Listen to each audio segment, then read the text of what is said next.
દેવગઢ બારિયા તાલુકા આંગણવાડી કેન્દ્રના કાર્યકરો તેમજ હેલ્પર બહેનો પોતાના પ્રશ્નોને લઈને ધરણા પ્રદર્શન કર્યા।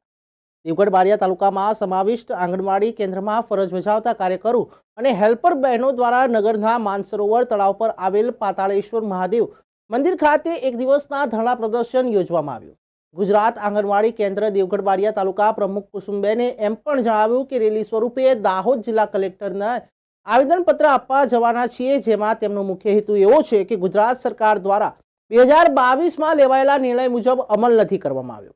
60 વર્ષ અને 45 વર્ષના વય મર્યાદા વર્કર અને હેલ્પરની દૂર કરવી, ત્યારે એક તક જિલ્લા ફેરબદલીનો આપવો પગારનો વધારો અને કેન્દ્ર સરકારની ICDS આરોગ્ય વિભાગની યોજના હોવા છતાં પણ 2018 પછી પગારમાં વધારો કરવામાં આવ્યો નથી। કેન્દ્ર સરકારના બજેટમાં આયુષ્યમાન કાર્ડમાં સમાવેશ કરવામાં આવ્યો હોવા છતાં પણ આવરી લેવામાં આવ્યા નથી। ઉપરથી અમારી સાથે મજાક કરવામાં આવી છે। કેન્દ્ર અને રાજ્ય સરકાર આ યોજનાને 45 વર્ષ થયા છે પણ સરકારી કર્મચારી ગણવામાં આવતા નથી। કેન્દ્ર સરકારે આપેલા મોબાઈલ ફોનોને 5 વર્ષ પૂરા થયા પરંતુ હજી સુધી બીજા મોબાઈલો અથવા તેની કિંમતના રોકડ રકમ આપવામાં આવી નથી।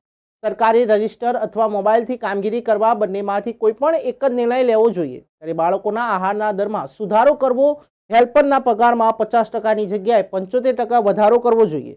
આ તમામ મુદ્દાઓને લઈને સરકારે તાત્કાલિક સંગઠન સાથે બેઠક કરી યોગ્ય નિર્ણય લેવો જોઈએ।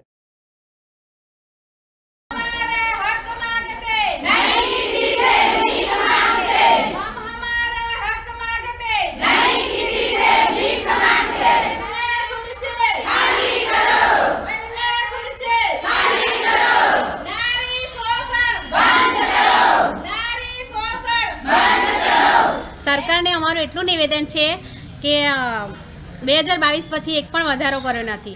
સરકાર હમણાં જે યોજના બહાર પાડી છે આયુષ્માન કાર્ડની, એ બહાર પાડીને અમારી મજાક ઉડાવી છે।